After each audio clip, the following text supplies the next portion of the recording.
from an NIH R01 funded to look at the effects of ecological park rehabilitation on physical activity and also stress and cardiometabolic health in Detroit.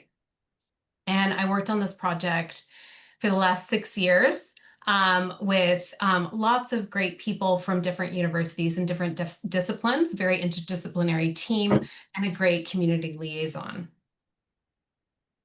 Detroit is important for birds. It's a major flyway for about 300 different species of birds.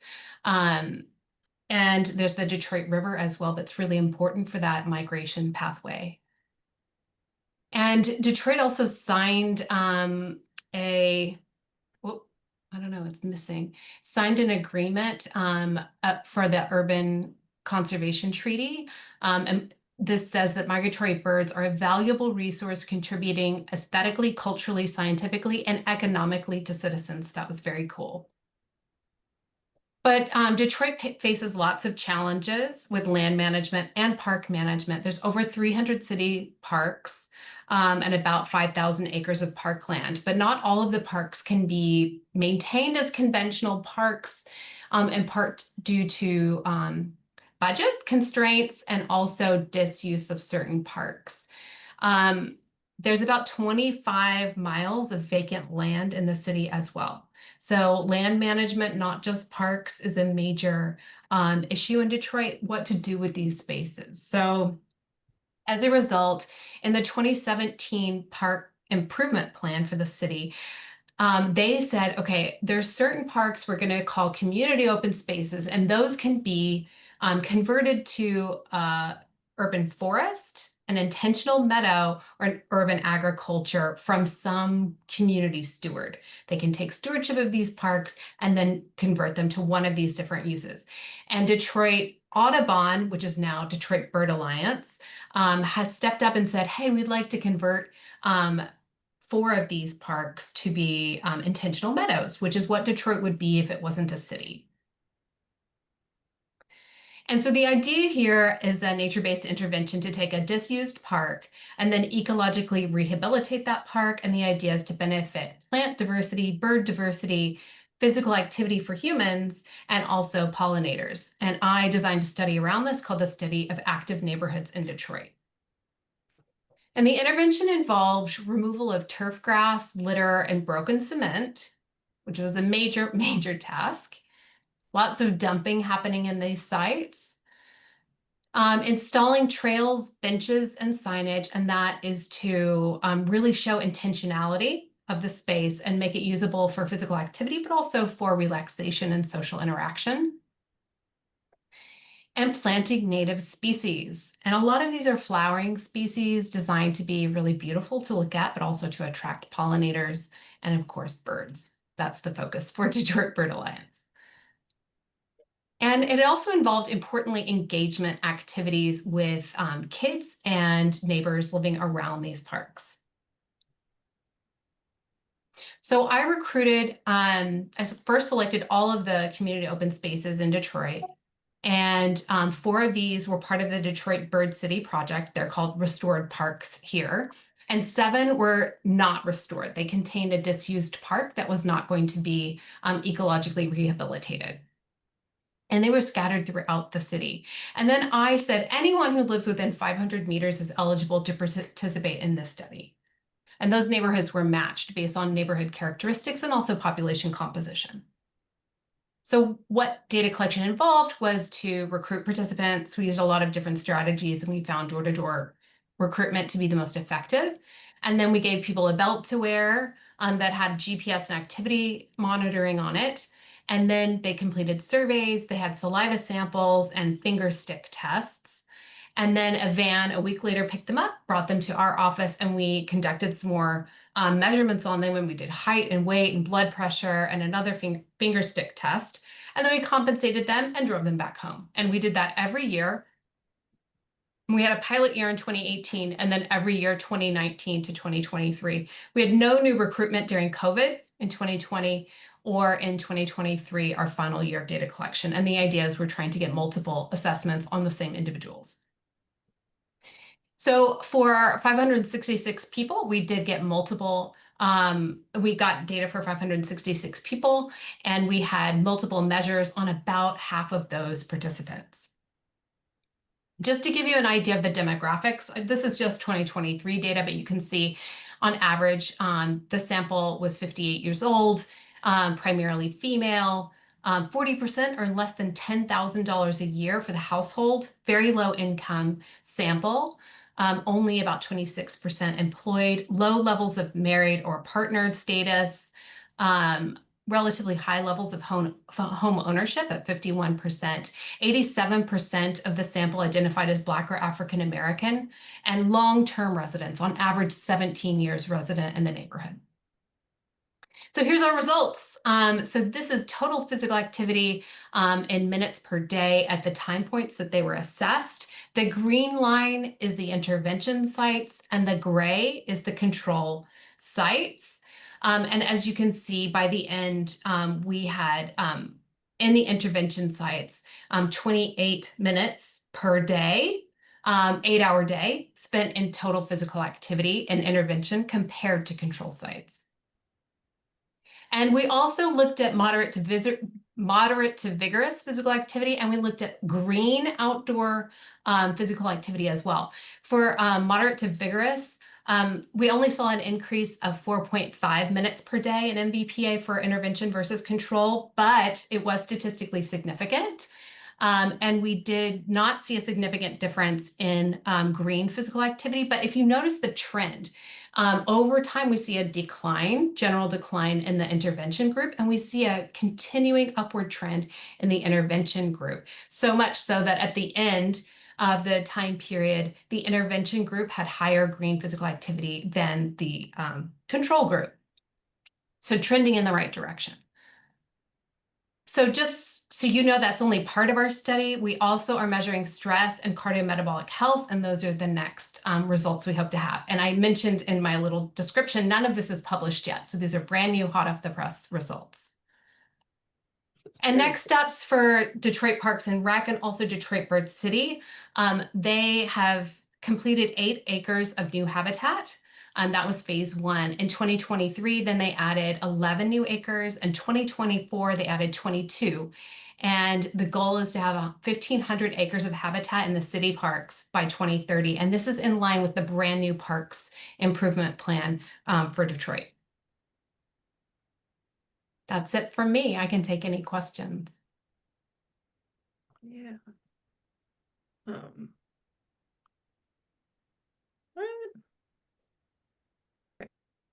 No, if no one has questions, I have questions. So you kind of answered one as you went into that. You also are measuring stress and the metabolic aspect. So we're excited to see those results when they come out. I actually had a meeting this week with the Ecological Health Network, and they're just interested in people who are measuring the benefits of restoration. And are you interested in me sending a intro email? That's fine. Are they? What are they looking for? Because I don't have it published yet. That's the trick. Yeah. They're just now starting out a Healthy Places, Healthy People initiative. Like they're just now digging into the fact that they realize there's a gap in, there's benefits of being outside have been published, but not the benefits of health benefits in a restored area. So I think they'd be very interested in just hearing about your project. And then they also have some connections to a publication in the EU, but that would be really interested in specifically this. Yeah, I'm happy to talk to them. That's fine. Yeah. Great. I'll send an intro. All right. I'll open it up for other people's questions. Yeah, I have one question. Sure.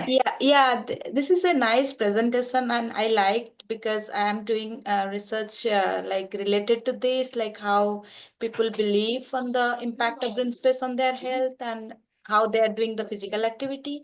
So while you are sharing about the like vigorous to moderate intensity of activity, so how you define that while taking the data? Like sometimes people do running or like walking, like sometimes it's moderate and sometimes it's vigorous. So how you yeah. We used accelerometers to define that. Oh, okay. Yeah. So it was all device derived. Oh, okay. So like the time per day, all those device derived. Yeah, even the green physical activity, that's device derived. Yeah. So we use GPS in combination with accelerometer to define that. Okay, and those neighborhood residential data, that is also like from some secondary data source, or like door to door steps data. No, this is all originally collected data. Okay, Yeah. okay. Thank you. Thank Yeah, you. no problem. Yeah. I see Ian's hand as well. Yeah, I had a question perhaps more at the practical side of for the spaces that you've seen kind of begun this process, has the surrounding behavior changed of like they were dumping grounds for a lot of those places where people, oh, here's where a trash can go, whether it be industrial, company, personal. Has that kind of flipped back or maintained as these new spaces in what you've seen so far? Yeah, it's a great question. I mean, there's still some littering for sure, but it used to be like tires and like shopping trolleys and like large, items to be dumped. And there's a lot less of that. And there's also more people using the spaces, so there's more people like picking things up and tidying up. But I would say there's less of the big dumping. I'm not going to say there's no littering. There's definitely still littering happening, but you can tell it's an intentional space and it's being cared for, whereas before it looked like a dumping site.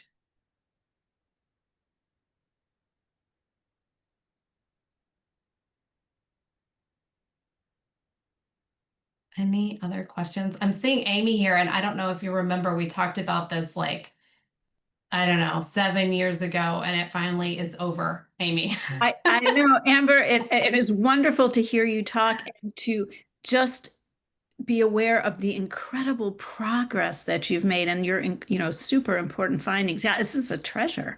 So It's pretty exciting. I mean, I didn't expect to see, and we looked at it 85,000 different ways, and those results are consistent every way we look at it. And this is a very sedentary population. And so just getting any movement is a big deal. Like, sure, we didn't get, 30 minutes a day of moderate to vigorous physical activity, but it's a very sedentary population. So seeing any physical activity change was really promising to us. oh, absolutely. And I assume that you and Robert Czar have been in close communication. I mean, I know who he is, but I haven't shared this. Honestly, this is the first time I'm sharing it to a scientific audience. So Very good. We're honored, but yeah, fantastic work. It's really exciting. thanks. Nice to see you, Amy. Nice to see you too.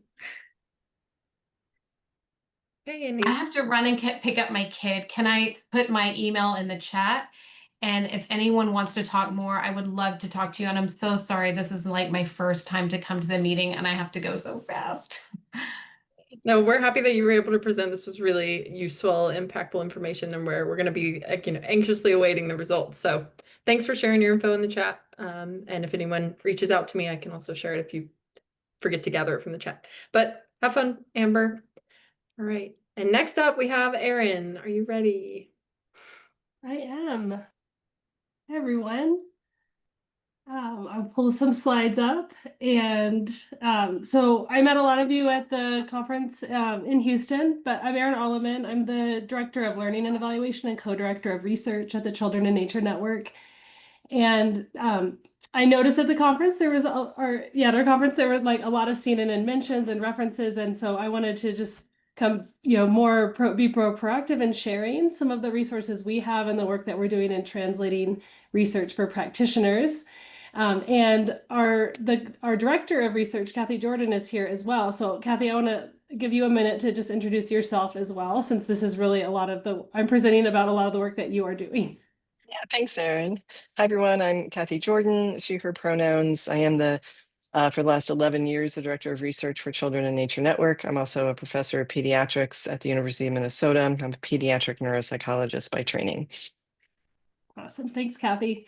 And feel free to join in as we go. Just out of curiosity, how many of you are familiar with our research library and research curation resources? So some of you. No, sorry, I have a kid at home. There's no milk. We're out of milk at our house. Sorry about that. Well, great. So some of you are familiar, and a lot of this will be new for you. And I've sat on the research side of things, and at the Children in Nature Network, I sit on the translation and practitioner side of trying to bring research into practice to support teachers, school board members, city council people, and our staff in understanding how the research that you all are leading can help them do a better job or a more informed job as they work with connecting kids to nature. So at the Children in Nature Network, if you're not familiar with us, our mission is to create equitable access to nature everywhere children live, learn, and play. And so that looks like early childhood centers, school districts, neighborhoods, libraries, really thinking about from an ecological perspective, kids' experience and development within many layers of systems. And so we work to change those systems to make sure that access to nature is equitably accessible to all kids. And the work gets done in many ways. We provide technical assistance to cities. That's some of the work we talk about is changing core systems. We work in disseminating a lot of information to families and building networks and growing the movement. A lot of storytelling and uplifting great examples. And the research work sits within our fostering belief. And evidence-based resources are really important to our network. That they know that they're bringing things that are rooted in research into policy and into practice when working with kids. So just a tour of our resources. I can drop some links in later, and you can access all of these from our website. But I love, if you haven't had a chance, this screenshot is actually a video of the happiest kid ever riding a bike. So it's worth just watching it to bring yourself some joy. But right from our website, there's kind of three main areas where you can access our evidence-based resources. We have our research library, a benefits of nature page, and our resource hub. And if you want to be like multitasking with your phone, you can also use the QR codes to take you there, or I'll put the links in. So I want to just give you a tour of how to find these and talk a little bit about how they get used and how research is getting taken up by practitioners across our network.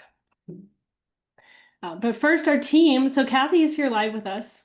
But this is really the work of Kathy and Jory and Jamie, who are actively reading research, curating it, providing summaries, and interpreting it for a broader audience. Kathy, do you want to speak more about the actual curation process, or I can go through all the resources and you can chime in later? I don't want to put you on the spot.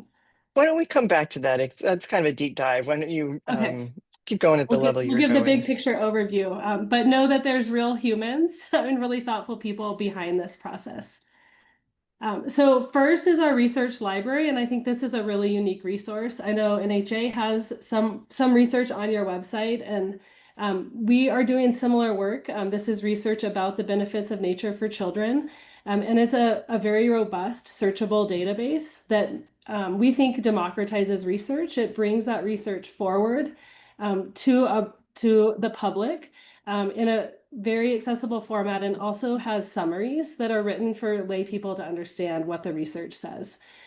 So the research library started in 2006. Kathy, you might be able to fill in more of the details, but by 2024, there's over 1,500 peer-reviewed articles in there with summaries that are searchable by population. So who is studied in that, in each study, the methodology used, and the outcomes for children. And just in 2024 alone, that site received over 117,000 visits. Now that could be one person visiting 117,000 times, or 117,000 people, but it's one of our research is one of our most accessed resources that we provide from our website. And so we know that, and when we ask our network, what are the most valuable resources they have received from us, they often cite the research library and the Research Digest.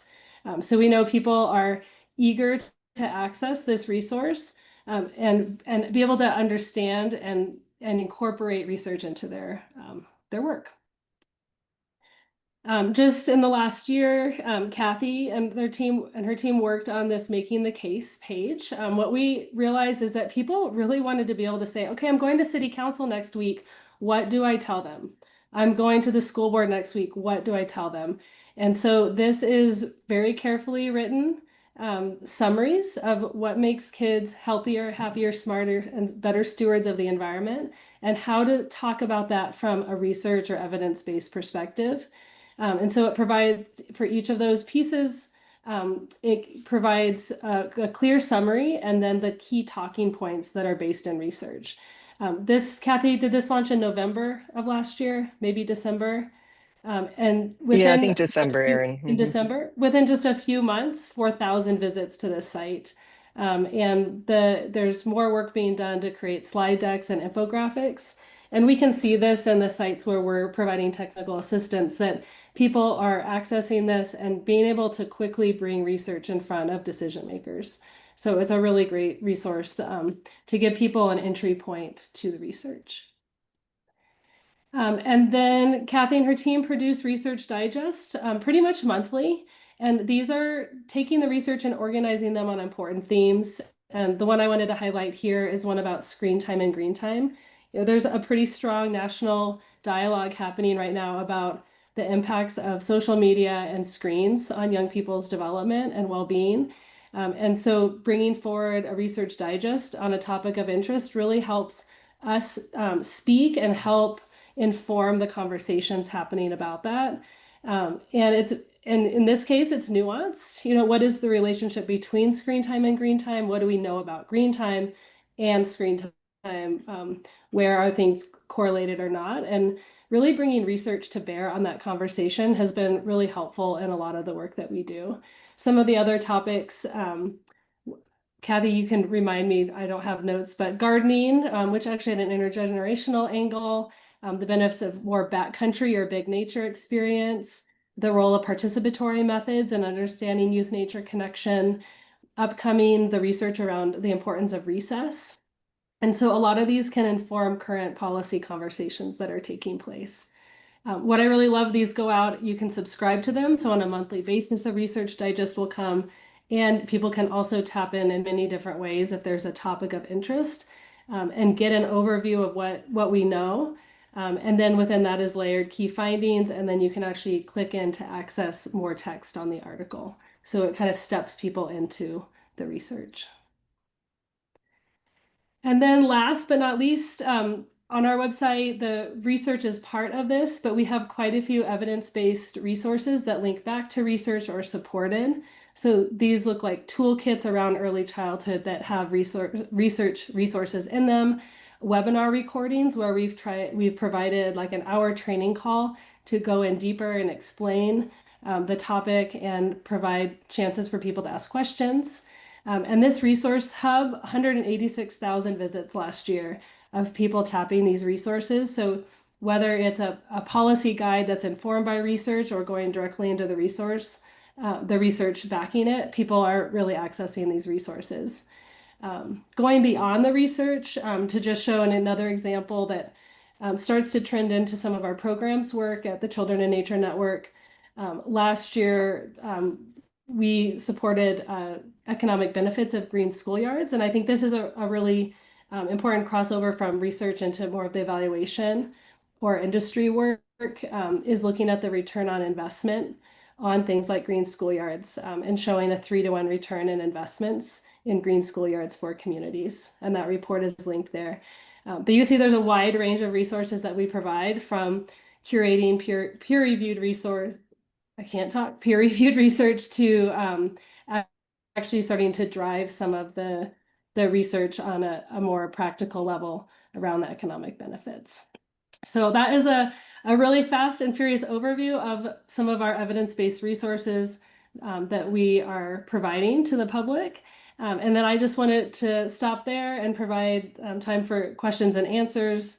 If you would like, and Kathy's here, we can tell you more about sort of how these are created or how they're getting used. So stop sharing my screen there, and thanks.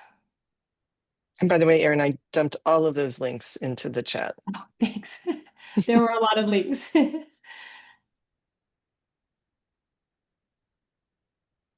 have a question. I don't know if I just jump Yeah, in. If jump that in. works.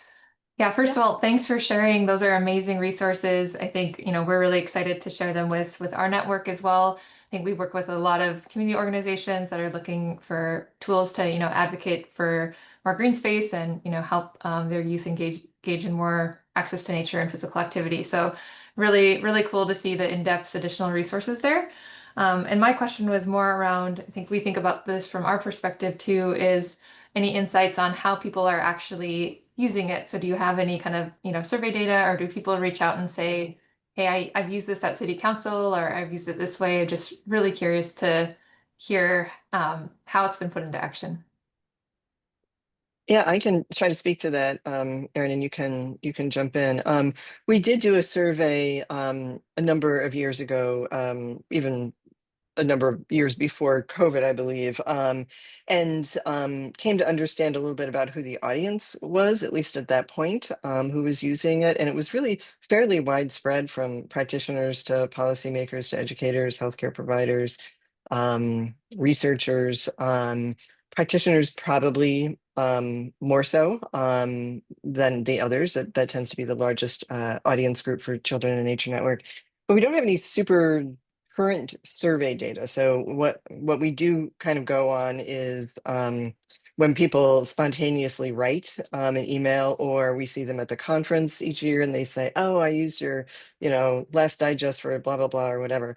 Some of the ways that I know people have utilized the Research Digest is almost like kind of like a journal club almost. The digest will come in and the staff will, all read it, and then they'll gather to sort of process that and talk about how that research may or may not apply, depending on the theme, to their work. I know a lot of researchers who are looking for an easy way into the kids in nature literature will come to our research library first, because we've done the arduous task of, certain, we're not at all comprehensive, but we've kind of figured out how to do a literature search that doesn't get a bunch of junk, because every time you put in the word nature, it's sort of like the nature of heart disease, or the nature of this, or the nature of that. It's actually kind of a hard literature search.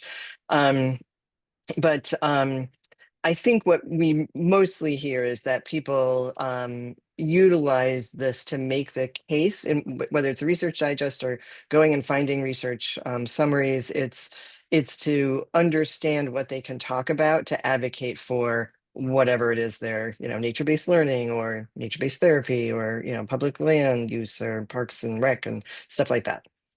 Does that help, Esther?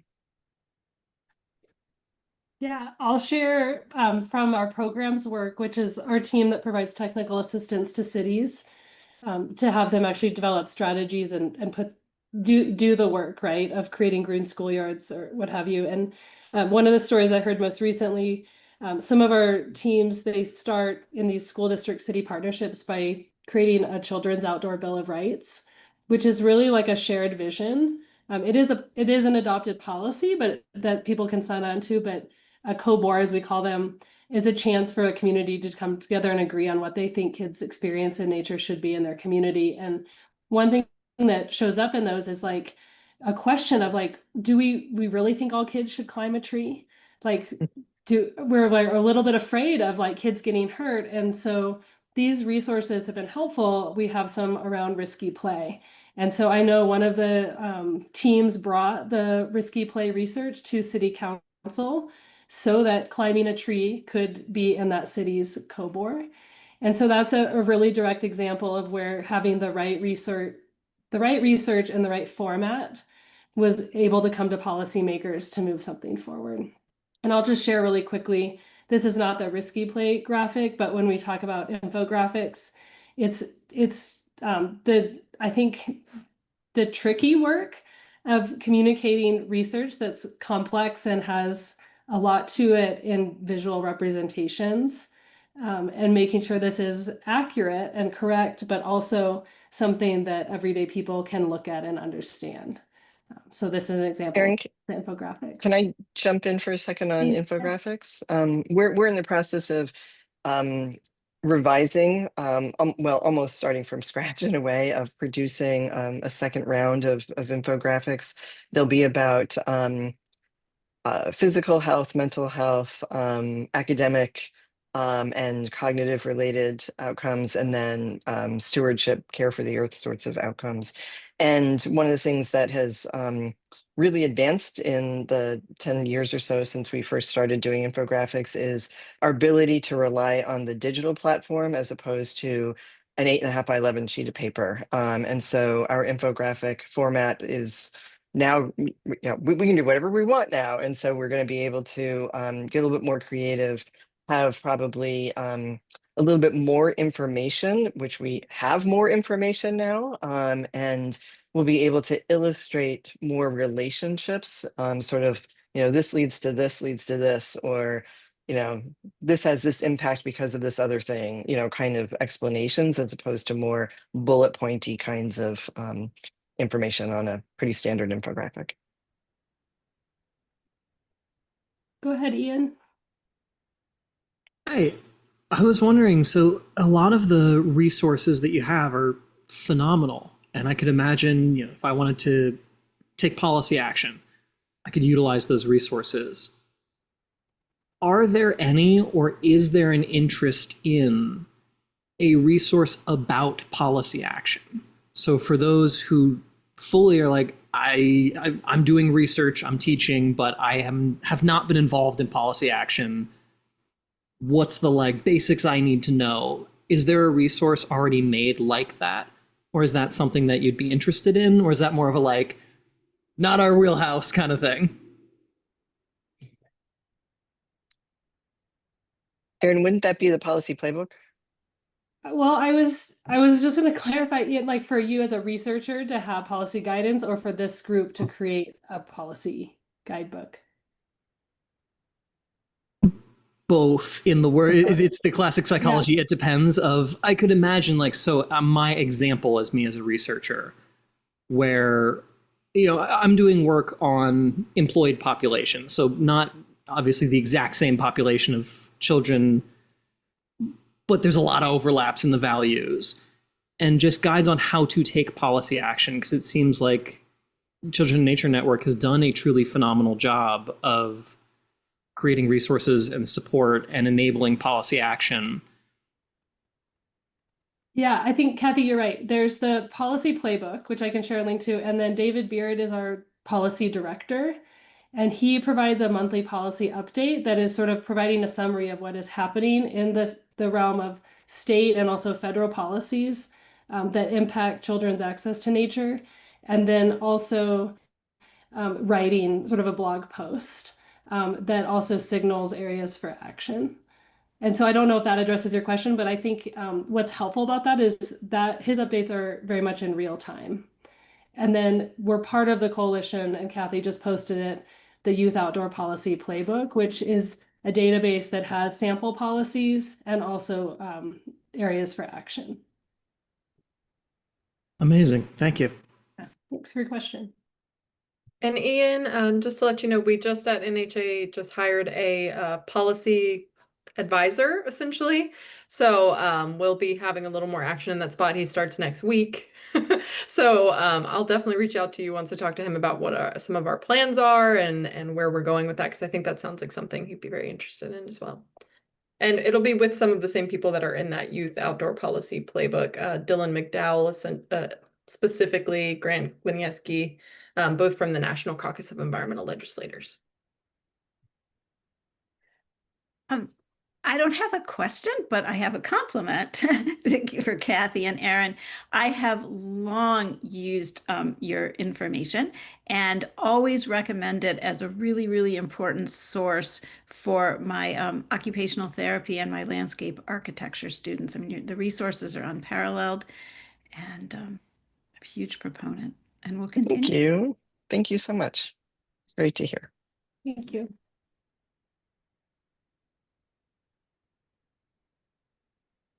Okay, any final question? Well, you can ask them at the end too, but we're going to move into Esther. Great. Let me see if I can get this set up.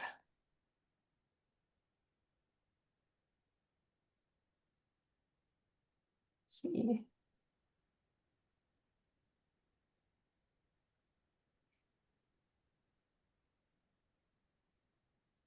All right. Do you have the full screen on now? Looks better. Great. All right. So I'll go ahead and get started. So yeah, thank you all for having me today. My name is Esther Walker, and for the past 5 years, I've been working on research and evaluation initiatives at the nonprofit organization Outride. I've recently moved into the role of executive director, and so here today I also have my colleague Lauren Scheck. Lauren can give a wave from the team today, who really helps make a lot of these projects happen. And so for those of you who might not be familiar with our work, we're a nonprofit organization really focused on empowering all people to experience the social, emotional, and cognitive benefits of cycling. And we do that a few different ways. So we support and collaborate on research on the impact of cycling on well-being. We work to increase access to cycling and its benefits through our programs. So we provide grants for our school-based Riding for Focus program, as well as our community impact grants that really support a wide range of initiatives.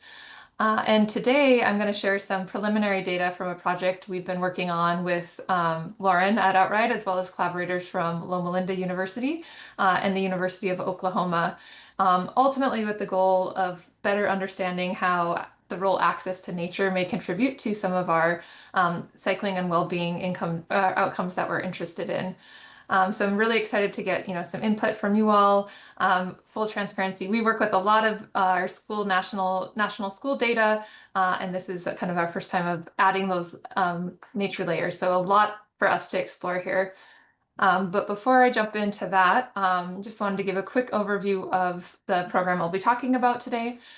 So that is our Riding for Focus program. And this is mainly awarded by a grant from our end. And with that grant, we provide schools a fleet of bikes, helmets, curriculum, and teacher training.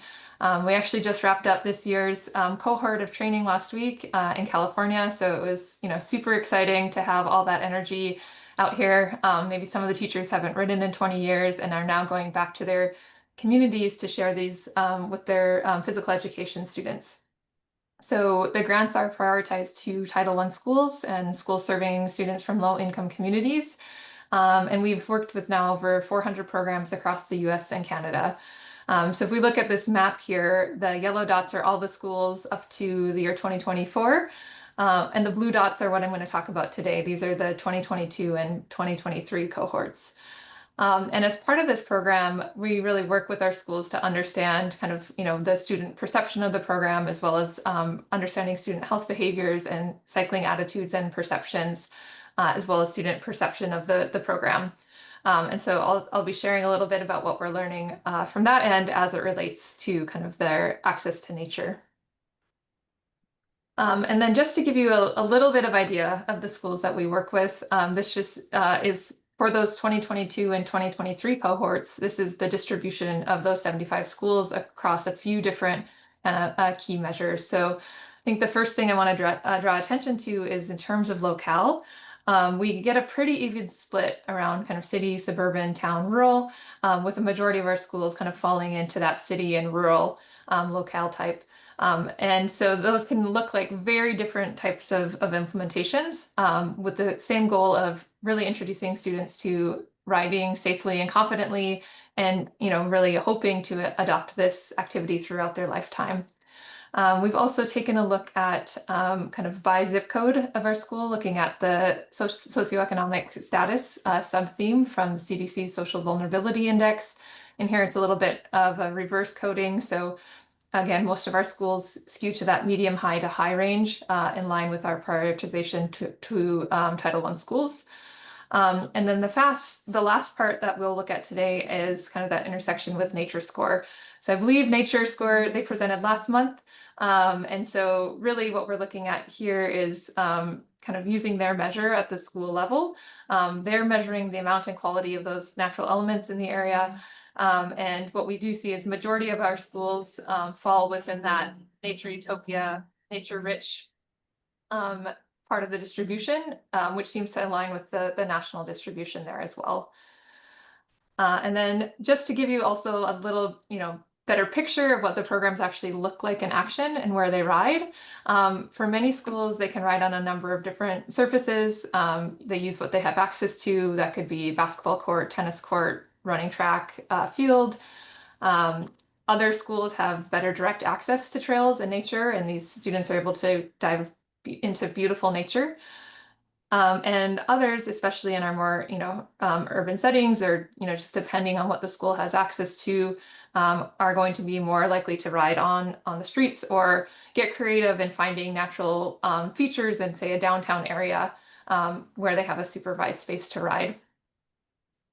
And then yet in other cases, in places where we have long, harsh winters, many months they maybe aren't riding outdoors. And so we can see actually cases where they're actually riding inside the gym.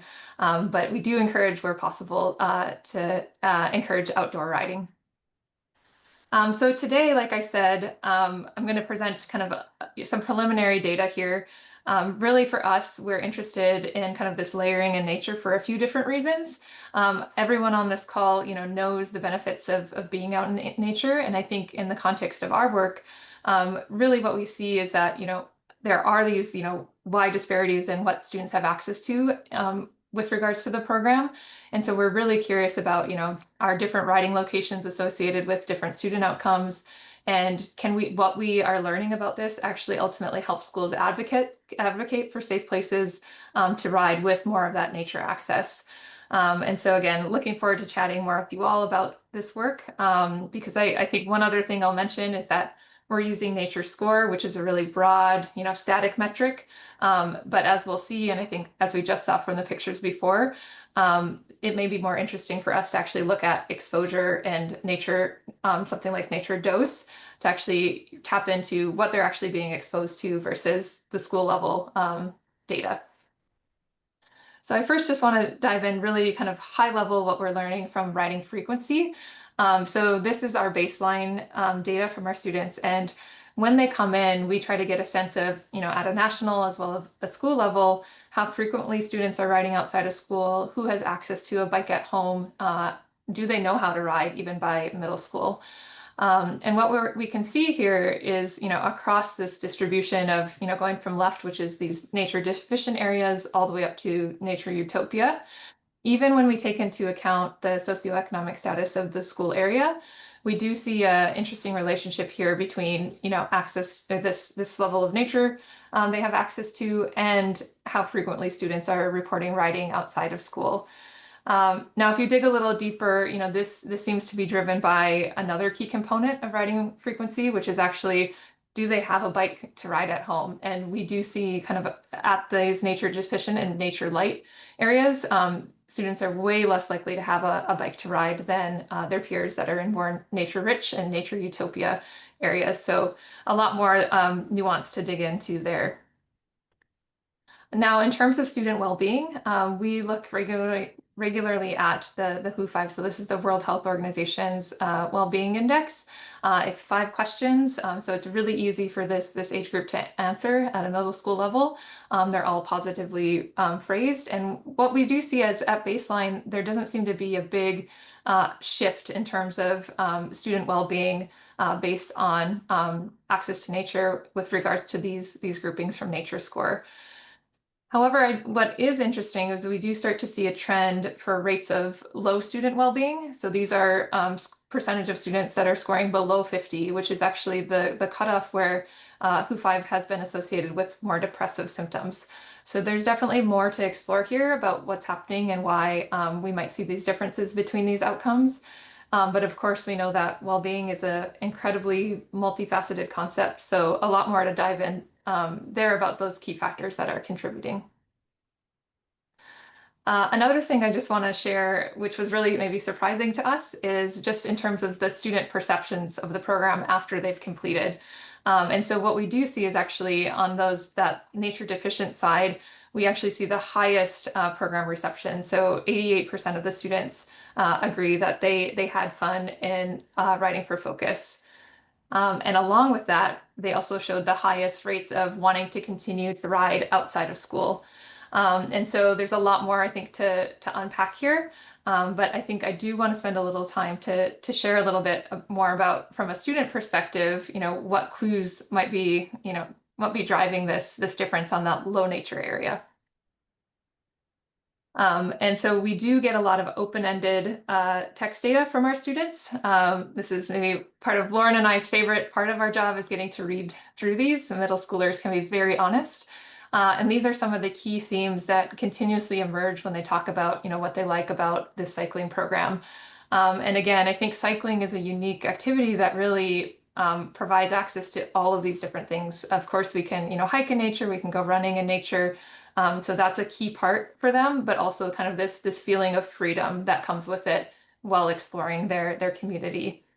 And so if we go a step further and break it down to just the students from these nature deficient areas, we consistently see mentions of being outside, access to nature, fresh air.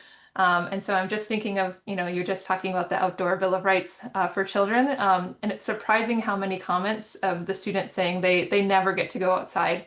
And so even though they're in a low nature area, there seems to be some relative, nature access happening here where, even though students in high nature areas, may report riding more frequently, for schools that are in these low nature areas, just getting outside during the school day can be a boost. They seem to really appreciate the opportunity to explore new areas that they haven't been exposed to. And so definitely more to dive into. And I think that's where that nature dose rather than the nature score component will be really interesting. So yeah, just to wrap up, we've seen some kind of initial preliminary hints that, that nature score at a school level is associated with student cycling frequency, but not so, clearly just by school level nature score associated with student well-being. Again, students in these lower nature areas seem to have the highest levels of program enjoyment and interest. But like I said, I think there's a lot more to explore here in terms of the exposure piece rather than just school level nature score. But either way, I think for us, this really draws attention to the importance of increasing access to, that expanding world beyond the school day, particularly in these low nature areas. So I think a huge potential for impact and positive outcomes there. And just like to end by thanking our collaborators in this work. So again, this is very preliminary. So excited to dive in, and if you're curious about our work or want to learn more about our network of schools or interested in getting involved, please reach out.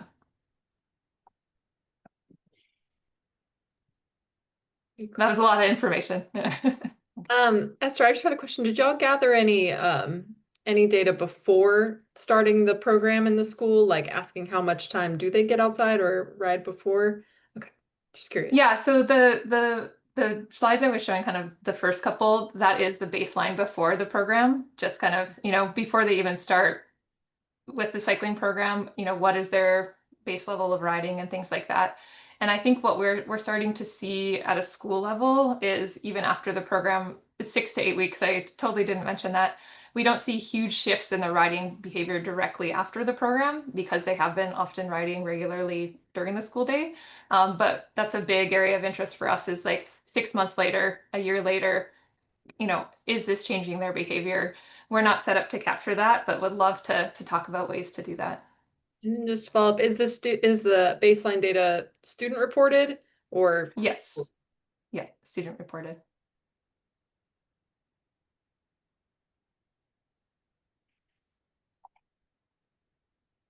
Yeah, one question, like I love the sharing, the way you shared, like how children are impacted by the cycling, and also they have shared the difference of this intervention. So you shared about the nature score and you have shared about the 5 element. So can you a little bit describe on that, like how this data, like people have cell phone to use those data, or like how? Yeah. Yeah, so that's exactly the data that we would love to grab, is more the nature dose with the cell phone. So the nature score is just a static score based on the zip code of the school, or that's with the school address. And so there's obviously a lot of assumptions that come with that, is that, assuming that the students are getting exposed to that regularly, as opposed to an actual metric of how much time are they getting there. So I think that's a huge gap here. This is really just to, give us insight into, are there those kind of initial differences that we're seeing? But it would be much more powerful to actually see that connection with the amount of time spent there, because based on our student responses, we see over and over again that their most favorite part is actually going to explore the community and going on free rides and things like that, which we can't capture with that static score. Thank you.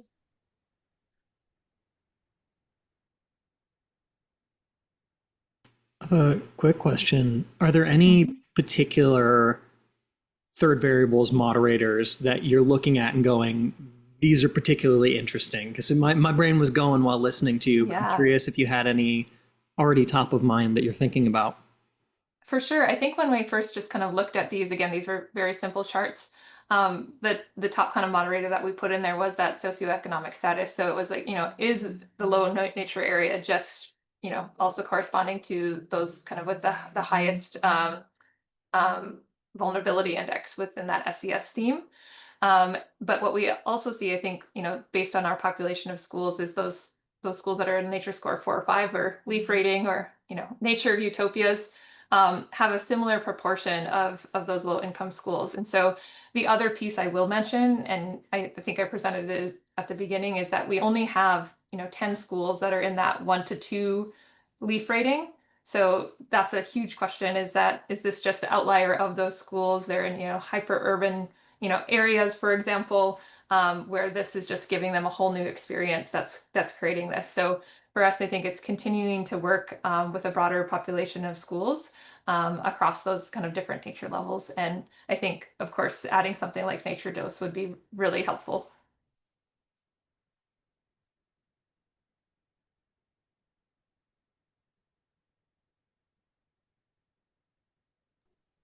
Any Hi. other questions? Oh, good.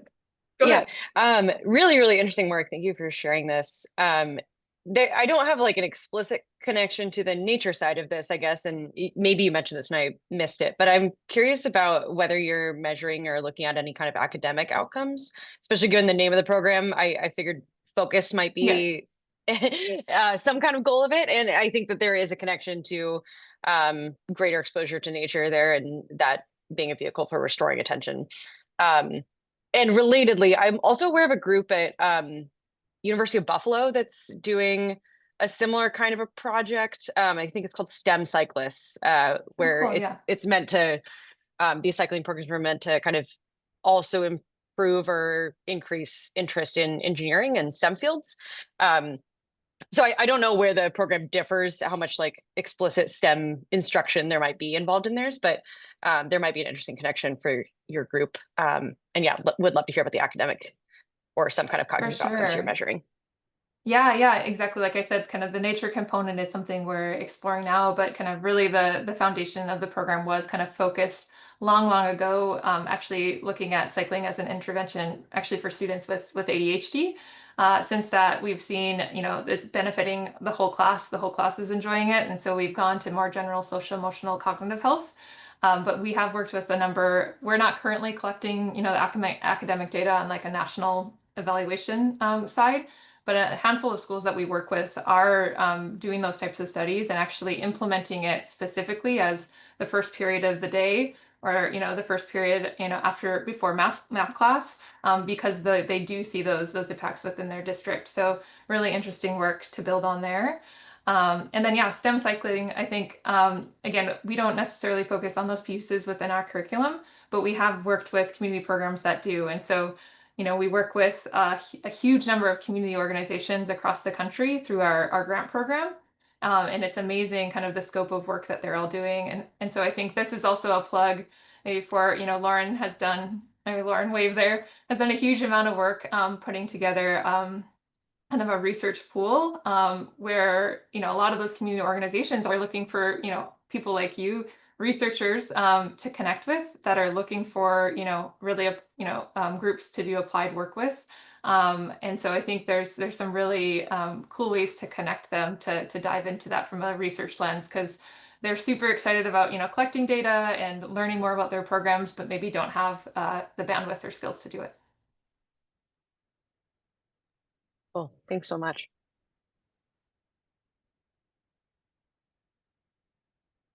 Okay. Any other questions for any of our speakers? I know Amber had to jet out, but you can email her. So I guess anything else? Or ideas that it sparked for you, anything like that? All right, color, real easy. This is nice. Also, this was just kind of an idea that came out of our member survey, people saying they want to know what everyone's working on. So we just decided to give it a try this summer while we didn't have too much else happening. So we do plan to continue these quarterly. We can do them more if we think that's relevant, or maybe we'll do topical ones. I don't know. So if anybody has any feedback or ideas or ways to really jazz it up, you can email me and just let me know what you think would be more useful, any comments, complaints, or ideas. So that would be great, because this was just like a let's try it and see if anyone shows up. So thank you all for coming to this one. It's been awesome. Thanks for setting them up. Yeah, they've been very fun. It's great for me to get to know what everyone's working on as well, because then I can better connect you as we're meeting more people and getting more requests from other orgs. So it's great for the network as a whole, and I hope it sparks some collaboration ideas for people. But other than that, we can get out of here early. And I will be sharing this recording as well as the one from the last couple weeks. Next week, we're launching a YouTube channel, so it'll be able to be accessed anytime you want, type of thing. And in the future, we'll be able to share other either member-only information or more stuff going forward. So you'll hear from me next week. And y'all have a great week.